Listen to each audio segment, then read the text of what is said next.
How to have fun anytime, anywhere. Step 1. Go to ChumbaCasino.com. ChumbaCasino.com. Got it. Step 2. Collect your welcome bonus. Come to Papa welcome bonus. Step 3. Play hundreds of casino-style games for free. That's a lot of games. All for free? Step 4. Unleash your excitement. Woohoo! Chumba Casino has been delivering thrills for over a decade. So claim your free welcome bonus now and live the Chumba life. Visit ChumbaCasino.com. No purchase necessary. VGW Group. Void where prohibited by law. 21 plus. Terms and conditions apply. Every year, compliance regulations change thousands of times. And every year, ADP makes thousands of seamless platform updates so businesses can focus on everything else, like running their business. Grow stronger with ADP. HR, talent, time, and payroll. The CBS Radio Mystery Theater presents...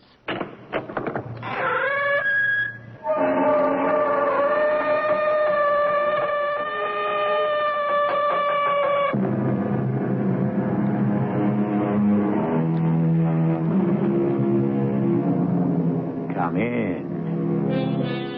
Welcome. I'm E.G. Marshall. The perfect crime has been the dream of the criminal long before Cain slew Abel. More often than not, however, the dream turns to nightmare. Fate steps in, spins the wheel or throws the dice, and the hunter becomes the hunted. Man, imperfect that he is, falls over his own feet, tripped up by some seemingly inconsequential detail, and the plot is uncovered. Such a tale of mystery we are about to unfold in Murder 1. I was thinking I'd like a raise, Mrs. Telford. Something like $1,000 a month. 1,000? You're only getting 500 now. Isn't that a little steep?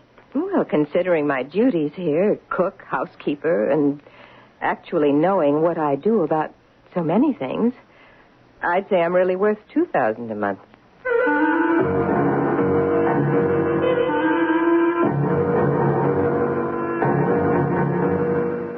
Our mystery drama, Murder 1, was written especially for the Mystery Theater by G. Frederick Lewis and stars Tammy Grimes. It is sponsored in part by Buick Motor Division. I'll be back shortly with Act 1.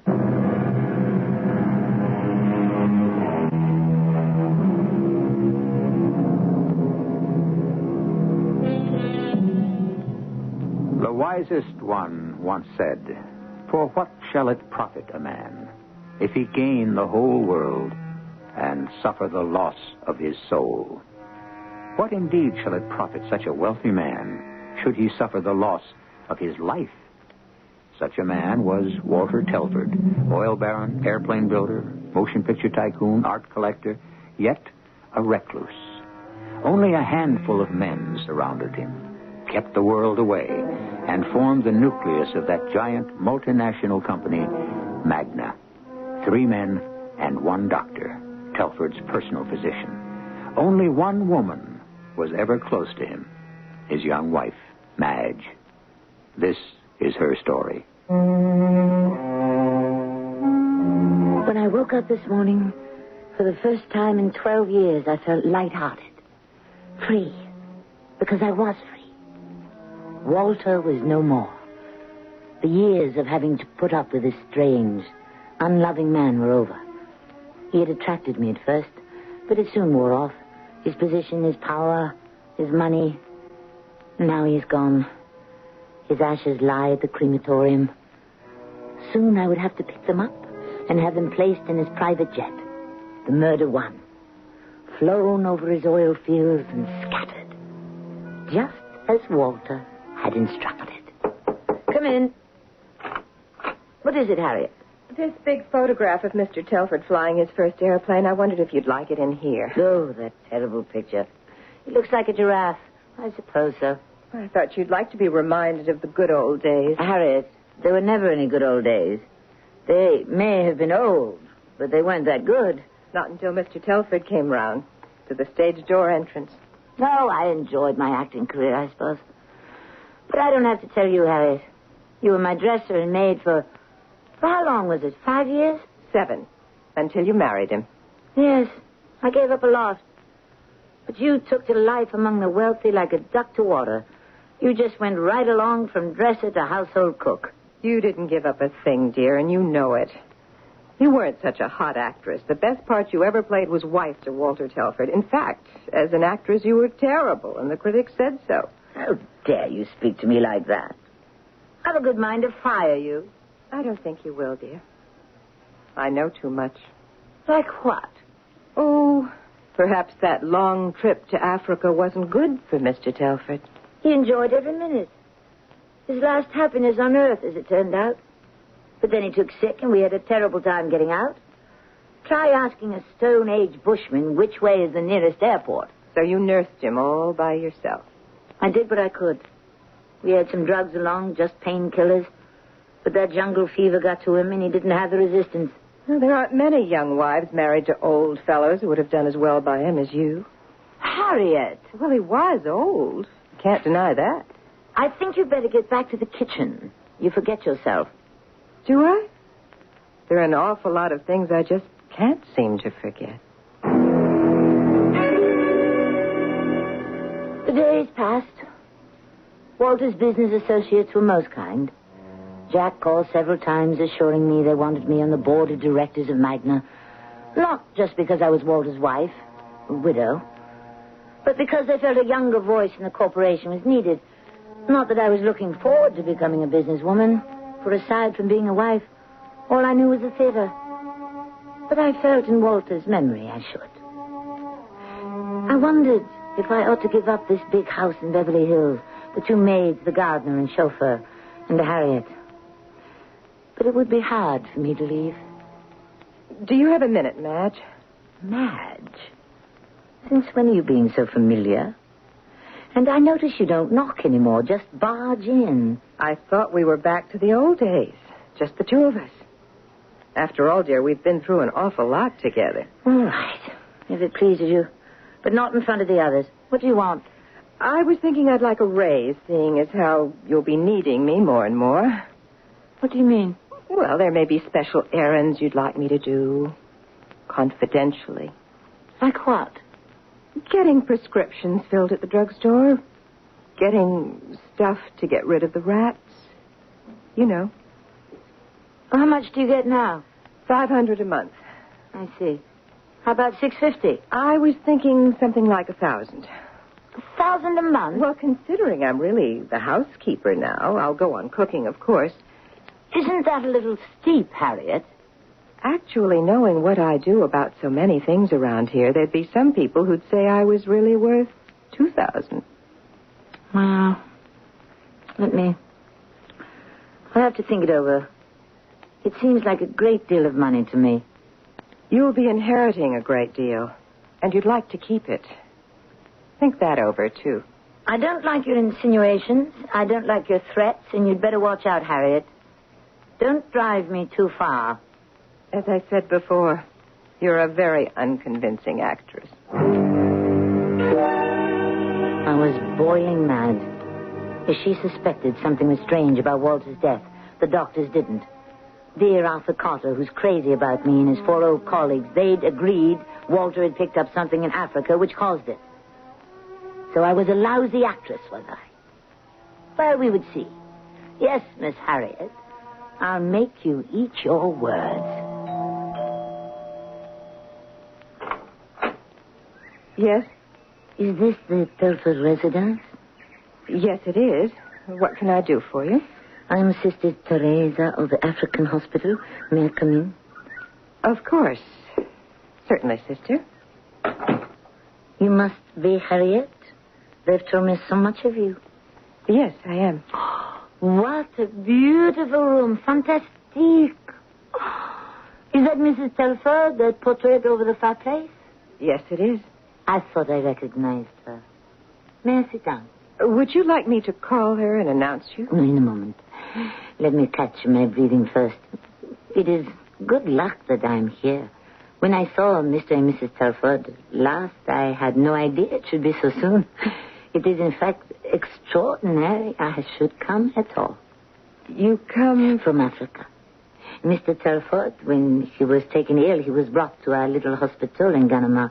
Poor man, he was very sick. But his good wife, she got an airplane and took him to America. I hope he had recovered from his malady.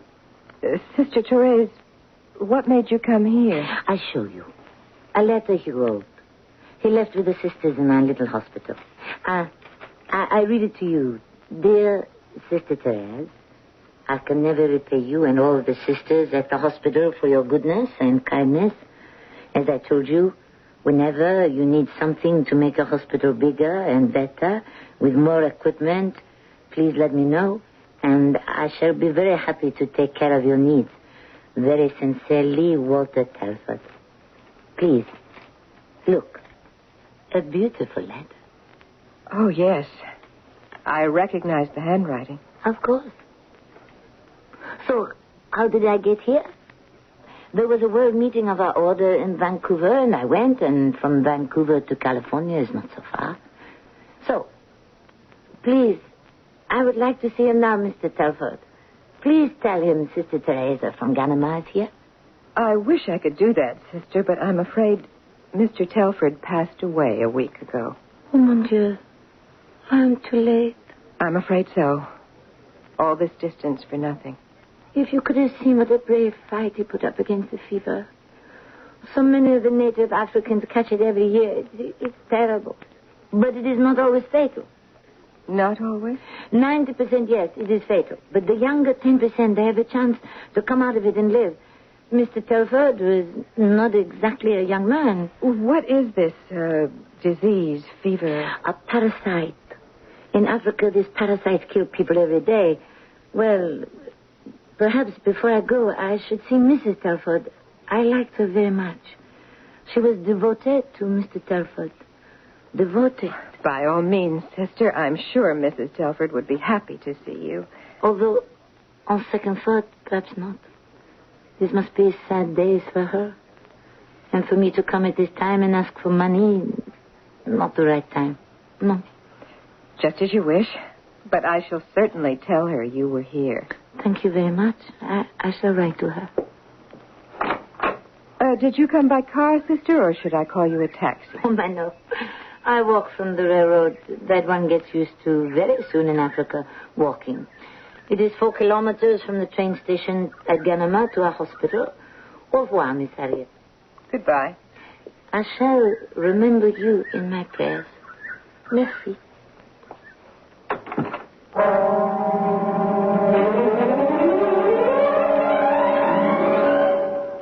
Harriet! Oh, you startled me. What are you doing this early in the morning in Mr. Telford's trophy room? Just came to tidy up. We have a maid for that. 2, in fact. Oh, I meant to tell you about that. I thought their work was getting very sloppy, so I've let them go. Without asking me? Well, since I am the housekeeper now, it's my responsibility. I thought you'd be leaving those decisions to me. Now, I have 2 young nieces who are very hard workers. I thought I might ask them. Harriet, I don't like that. Not being consulted. And I'll tell you what else I don't like. There are too many spices in the food. I don't like it that way, and I never have, and you know it. Mr. Telford always did. Well, I'm not. When are you getting these girls? Whenever I can. I have to write to them. They live in Cleveland. I hope you realize this is a large house to run with only a housekeeper, a chauffeur, and a gardener. Matter of fact, dear, they quit. The gardener and the chauffeur. What? Just like that? Just like that. We had a little talk yesterday. I told them what would be expected now that I'm in charge, and this morning they just up and left. Oh, that's unbelievable. Yes, it is strange, isn't it? So, for a little while, it'll be just you and me, dear. The 2 of us. In this house. Together. Alone.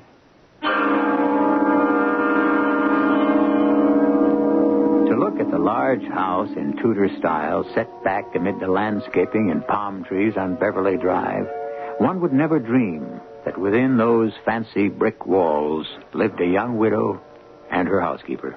Also, that fear lived at that address. The only terror Madge had known up to now was stage fright. But this was not theater or make-believe. This was real. How real, we shall find out when I return with Act 2.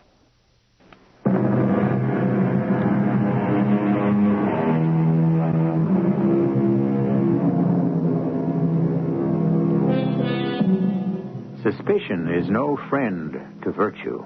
Suspicion is an enemy to happiness. So goes the old saying. And so it was in the Telford mansion between the two women living there. Had billionaire Walter Telford died fairly, foully, of known or unknown causes? Of those who survived him, which was the cat? Which was the mouse?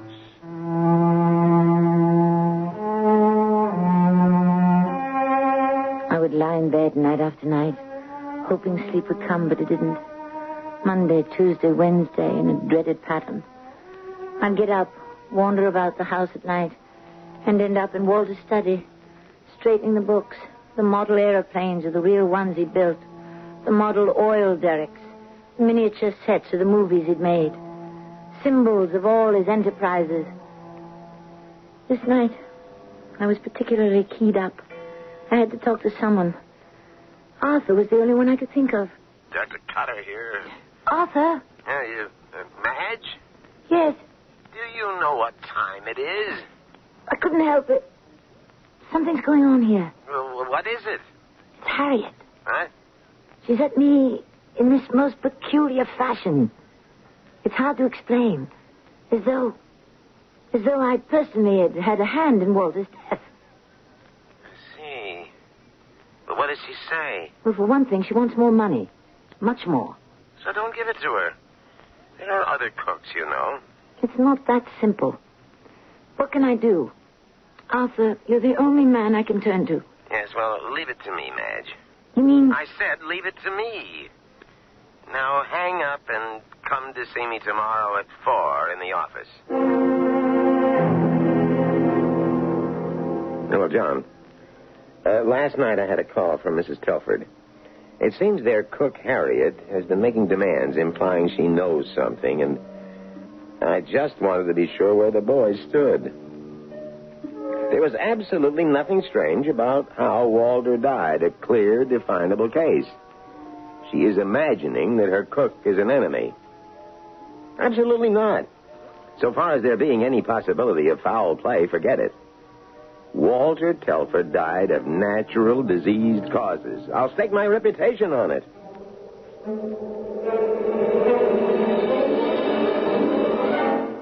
Good morning, dear. Been for a walk? In the garden, Harriet. What would you like for dinner tonight? I'd planned to have a nice casserole, the one with lentils and beef, Mr. Telford's favorite. I'm not very hungry today. I think I'll take the car and go for a drive. I need some fresh air. Besides, I have an appointment in town. Well, now, that's a good idea. Work up an appetite. Oh, a message came for you while you were in the garden. Would you please call the Heavenly Rest Crematorium? This is the number they gave me. Thank you, Harriet. Are you all right? You seem a little down. I'm fine. Well, I have lots to do. Don't forget to call. Have a nice drive.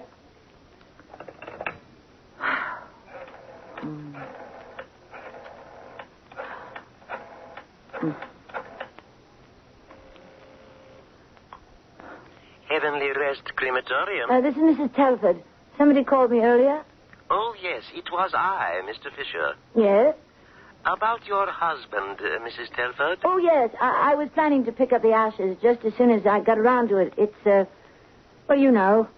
I have a funny feeling about it, and... I'm afraid that's the difficulty, Mrs. Telford.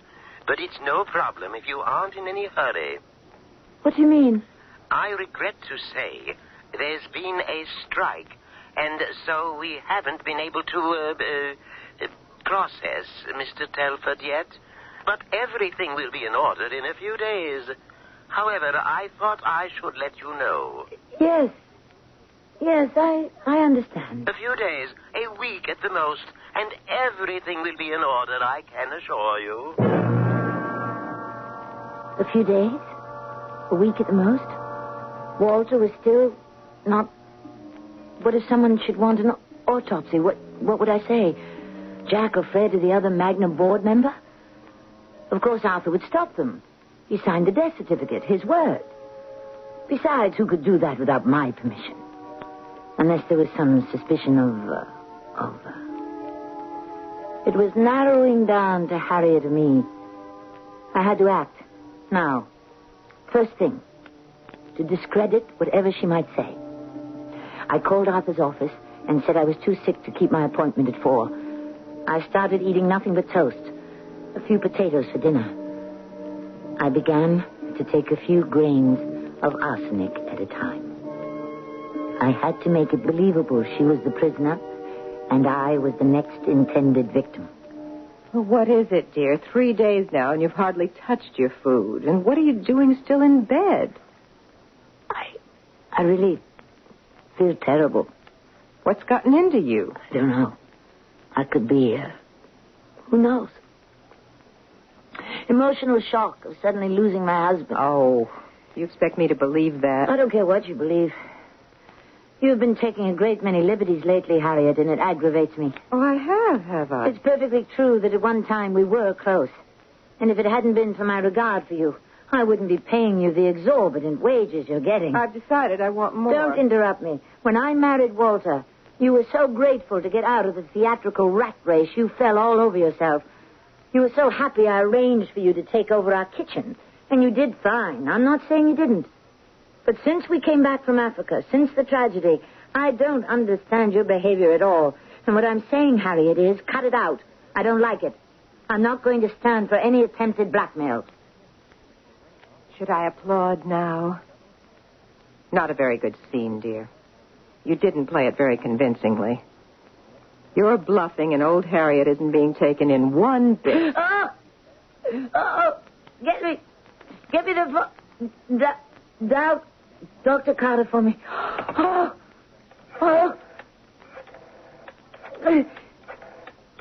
Give me. Hand it to me. Hello? This is... Hello?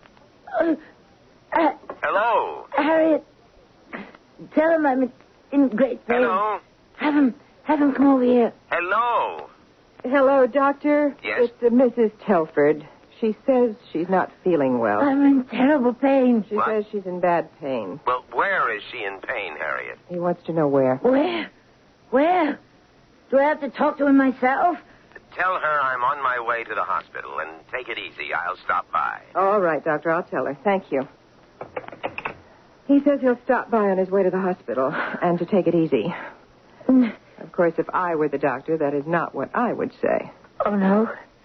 What would that be? I'd say, Madge, dear, what an act.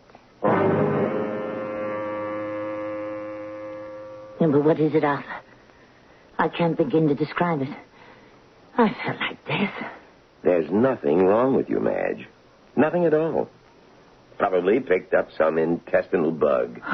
Oh, by the way, I am sorry I was so short with you when you called the other night. It's just that Cecile has always been jealous of you. I'm sorry, but I couldn't help it. I was frightened. Why do I have this awful wrenching inside me now? I'm sorry. No, it's not your fault.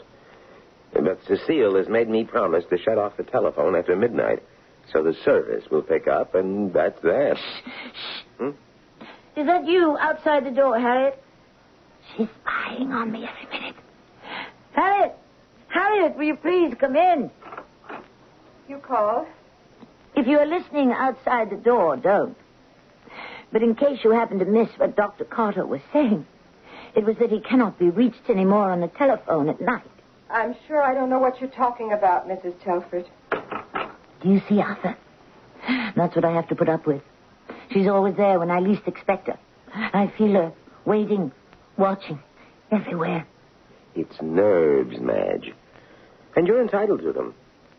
After what you've been through. Now, look, you stay quiet and remain in bed for a few days and eat lightly. Arthur, I can't keep anything down. Crackers and tea, then. Or beef consomme. I did talk to Harriet a few days ago, as I said I would. I asked her what she was doing. She said she hasn't behaved any differently toward you from way back when she took care of you backstage. I don't want to talk about her. Arthur, do you know how sweet you were? Did I ever tell you? You were so wonderful to me in those last hours. Well, it isn't easy for a wife to watch her husband slipping away. You made it bearable, Arthur. Taking care of all those ghastly details so efficiently. Oh, it wasn't much. A certificate to sign and then have, well, the body removed. I shall never forget, ever, how you helped. Isn't it strange, when you think about it, that Walter and I should have the same pain? Right across here. You have an enormous imagination, my dear. I don't think so. Come here. Come closer. You see that bouillon in that cup? Yes. I had a little. About half of it. It tastes funny. Funny? Take it with you, will you? Would you have it analyzed? Whatever for? Oh, I'm sorry. I didn't realize you were still here, Doctor. Here, Mrs. Telford, let me plump up that pillow. Oh, my goodness. So nice bouillon. How careless of me. Well, I'll get a dustpan and clear up that mess right away, and then go make you some more. And how is our patient today? Oh, good morning, Harriet. It's after 12. You slept very well, didn't you? After 12? I can't believe it. A call came for you while you were asleep. I didn't want to disturb you, so they left a message. Who was that? Mr. Fisher from the crematorium. It seems they're still on strike, and he wondered if you wished to make any other disposition of Mr. Telford. Oh, I don't know. I always wondered why you wanted him cremated so quickly. It was his wish. Pity. Doesn't look as though he's going to get his wish. Did I ever tell you I had a very interesting visit last week from a Sister Therese of the African Hospital, I think she said. Sister Teresa here? In Beverly Hills? She was very concerned about Mr. Telford. She took care of him out there. They said he'd contracted a kind of jungle disease. We know that, Harriet. It occurred to me now that Mr. Telford's body is still, how should I say, intact. Perhaps you'd be doing science a great favor to let it be examined. Think how much they could learn from what he had. Since when are you so interested in medical science? Well, I have a brother in San Francisco who's a medical research doctor. He'd be fascinated to find out something about jungle diseases. I was thinking I might drive up and bring him down. I absolutely forbid it. Well, now, aren't you being selfish? Just supposing if Mr. Telford were examined, not by Dr. Cotter and the old fogies he brought in, the cause of his death turned out to be something different. Maybe not a jungle disease. Now do you see why I'm worth even more than I'm getting now? I've got all these good ideas. Harriet, will you please leave the room? I'm in no state to argue with you. My hands are perspiring. My feet are icy. I just want to be let alone. I'm only saying if. If ifs and ands were pots and pans, there'd be no need of tinkers. Oh, that's from St. Joan, isn't it? I remember you saying those lines when you played the part. You weren't at all bad. Didn't you do it with a French accent? I did mention to you, didn't I, a Sister Therese with a French accent came by and tried to tell me Mr. Telford died of this African disease. Something very familiar about her.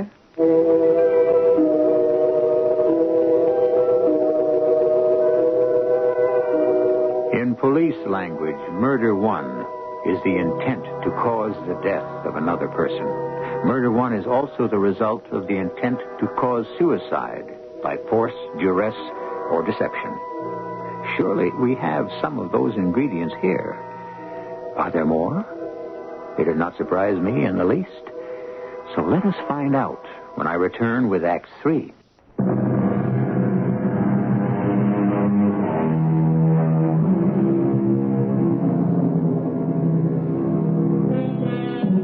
Once upon a time, there was a billionaire whose empire ranged from oil fields to art museums. He was Walter Telford. He was a difficult man to work for, demanding complete loyalty. His sense of humor was grisly, to say the least, like calling his private plane the Murder One. Unfortunately, fate sometimes plays its own little jokes, and Murder One is one of them. It is surprising how much arsenic the human body can tolerate. Not that I feel tip-top, but I have been gradually taking more and more, so that when I get Arthur to examine me, and he will, he will discover it. And how can Arthur help but conclude that someone is trying to poison me? Who else could it be but Harriet? That is the game of suspicion and death. And tonight I play my final hand. Help! Help! Help me! Where is she? Why doesn't she come? Harriet! Please! Help! What is it? What is the matter? It's after midnight. I'm dying.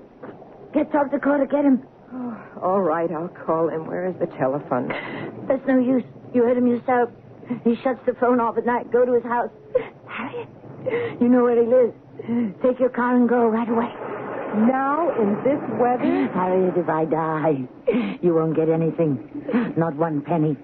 It all goes to the Magna Corporation, all of it. Understand? I don't know what you're talking about. All right, I'll go. I only hope you're as sick as you make out. You better hope I'm not. Now, where did I put it?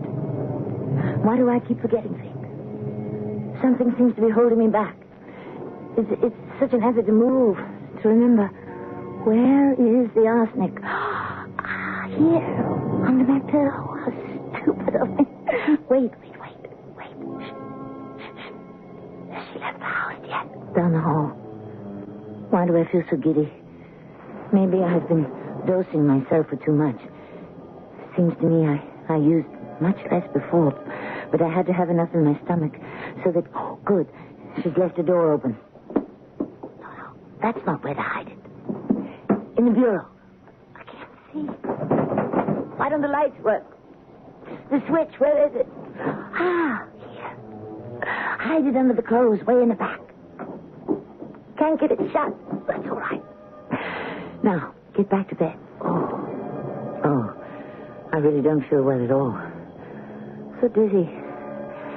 Then when Arthur comes, I'll tell him I suspect I'm being poisoned. Like Walter. He'll figure it out. He always does as I say, old Arthur.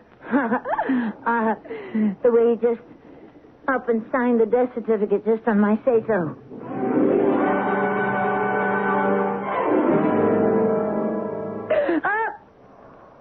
What is it? Oh, I must have been asleep. What time is it? Bedside clock. 2 o'clock. Where is she? Harriet! She's not here. How could it take 2 hours? Arthur would have come back with her right away. Maybe she was in an accident. That could be an accident. Oh, I feel so woozy. The phone, where is it? I can hardly see. Yes. Hello. Mrs. Telford? This is Mrs. Telford. Yes. Mrs. Telford, this is Mr. Fisher? Yes, what? Well, I'm sorry to call you so late, but I just got back from San Francisco at a medical research meeting. And I went round locking up, and I couldn't find Mr. Telford's body. You didn't have it removed by any chance, did you? It's nowhere on the premises. Mr. Telford's body has disappeared. No.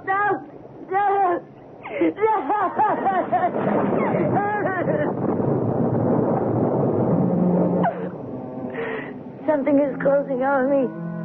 Get a hold of myself. Think clearly. Harriet is not here. Therefore, Harriet is in an accident.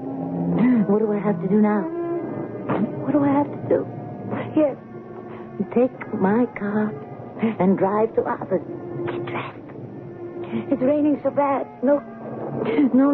That would be wrong. Put my robe on. Over my pajamas. No slippers. Bare feet.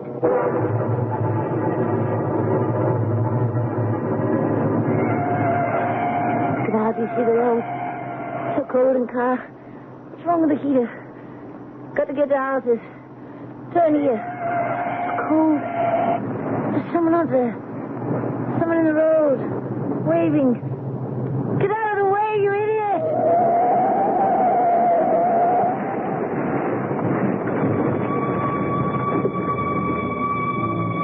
I'm alive. It hurts. Everywhere that over there? Something moving. Help me. Help me, please. Over here. Help me. Harriet, is that you? Who are you? I can't see. Someone bending over me. Ah! Oh! Oh, Walter! Walter! Is it you? Walter!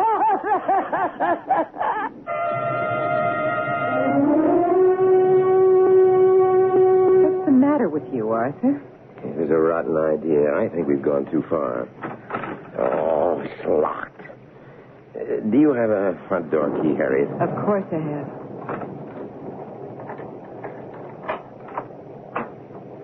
Madge? Madge? It's me, Arthur. I'll go upstairs. You check all the rooms down here. We've got to find her. She's not in her bedroom. Not downstairs either. Did you look in your room? My room? Why would she be in there? Will you do as I say? Go look.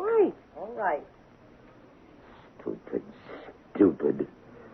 Oh, because I thought Madge had made a fool of me, getting me to sign that death certificate without a... I had a feeling something was wrong with my diagnosis of Walter's death. But I never thought it could be poison. Well, she's not there. But my room is a shambles. Clothes all over the place, drawers pulled out like a cyclone hit it. And look, I want you to see what I found. Right. This powder. It's not mine. I swear it. Good Lord. What'll we do? Where is she? I'm responsible. I am responsible. Check the garage, will you, Harriet? See if her car is there. It isn't. I remember now seeing the garage was empty as we drove up. What are you doing? Calling the cops. Hello, police. This is Dr. Cotter. One of my patients may be driving around the Hollywood Hills.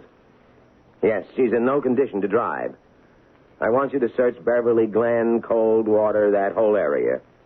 It's Mrs. Walter Telford. Yes, that Mrs. Walter Telford. I'd say she left here about an hour ago, and I'm afraid she isn't competent to drive. No, I don't know. Wait a minute, hold on. Why would she have gone out tonight? Oh, of course. She was going to my place. She was here waiting, and I called her pretending to be Fisher. I didn't show up here. Sergeant, send your men first along Mulholland Drive. Yep. Call me. I'll wait here.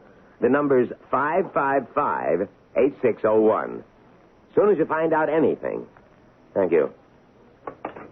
It's gone too far, Harriet. Too far.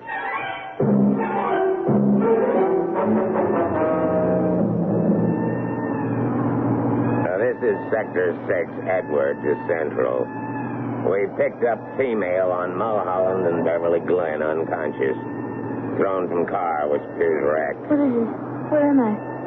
Where are you taking me, Walter? Ma'am, you just sit back there easy and wrap that blanket around your arm. There's blood on me. You on, Walter? No, ma'am, I'm Patrolman Burns. You keep quiet now, and we'll have you in the hospital in no time. My name is Madge Telford. Is that Mrs. Walter Telford? Miss Walter Telford. 6 Edward to Central. Female has regained consciousness and identifies herself as Mrs. Walter Telford. Arsenic. She was poisoning me like she did Walter. In his food. Spicy food. What time is it? A little after 7, Mrs. Telford. 7? Yeah. In the morning?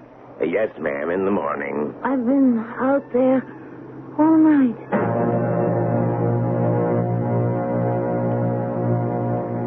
How is she?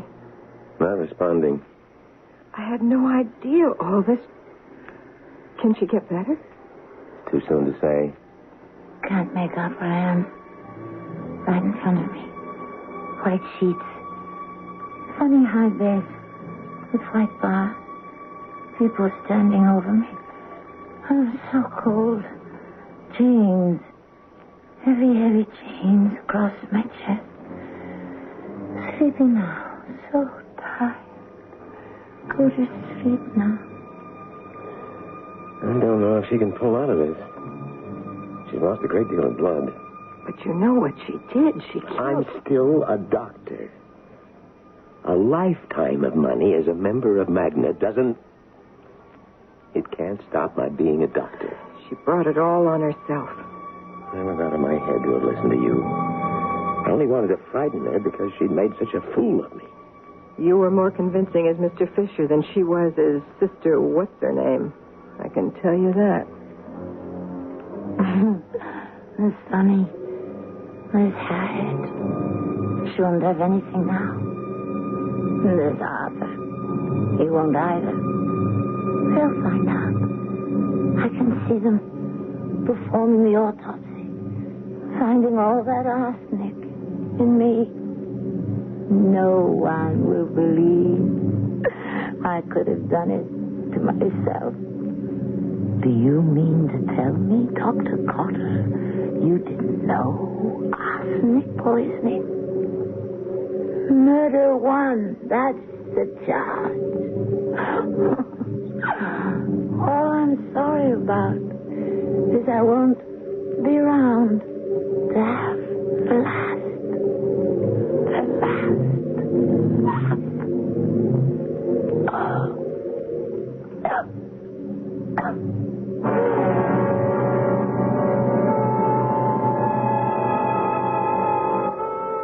We have seen how fear follows crime and is its punishment. We have seen the hand of fate upset the plans of man and deal out its own brand of justice. What happened to Madge Telford? What happened to Dr. Arthur Cotter? Harriet? We'll find out in a very few minutes.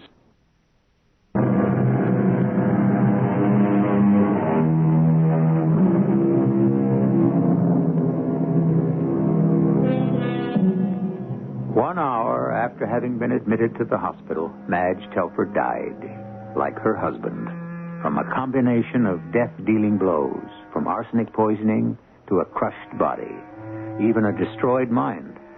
Harriet was absolved of complicity, but her dreams of untold wealth came to nothing. Arthur Cotter has been suspended from the roster of doctors, expelled from Magna, and today awaits indictment. Perhaps it is true. Society prepares the crime. The criminal commits it. Our cast included Tammy Grimes, Terry Keane, and Leon Janney. The entire production was under the direction of Hyman Brown. And now, a preview of our next tale. I thought teaching jobs was scarce. Now, Martha Barley, who was Dean of Women when I... Well, anyway, now she's president of the university, and So, you've had this all planned. Planned? You are going to support me. You supported me all the time we've been married. Oh, good Lord, it's worse than I thought. You're in on it, too. In on what? The plot. Don't ask me what plot. I will. The plot to take over. Oh, Tommy, you are not well. First, strip them of their jobs. Second, rob them of their manhood. I'm going to call a doctor. A woman doctor, no doubt. Tom, you've always liked Ursula Cardell. And third, destroy their sanity. Oh, no, Helen, it won't work. Because I'm going to fight back. We're all going to fight back. This is E.G. Marshall inviting you to return to our Mystery Theater for another adventure in the macabre. Until next time, pleasant dreams.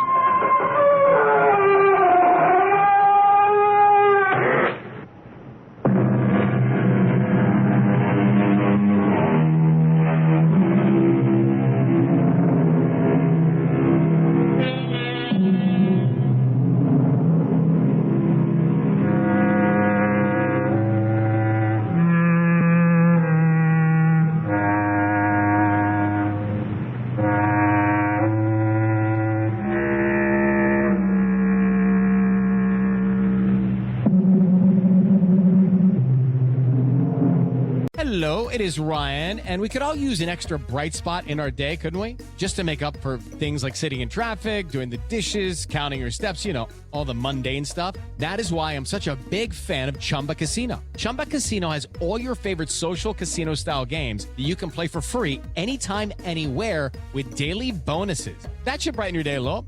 Actually, a lot. So sign up now at ChumbaCasino.com. That's ChumbaCasino.com. No purchase necessary. VGW Group. Void where prohibited by law. See terms and conditions. 18+.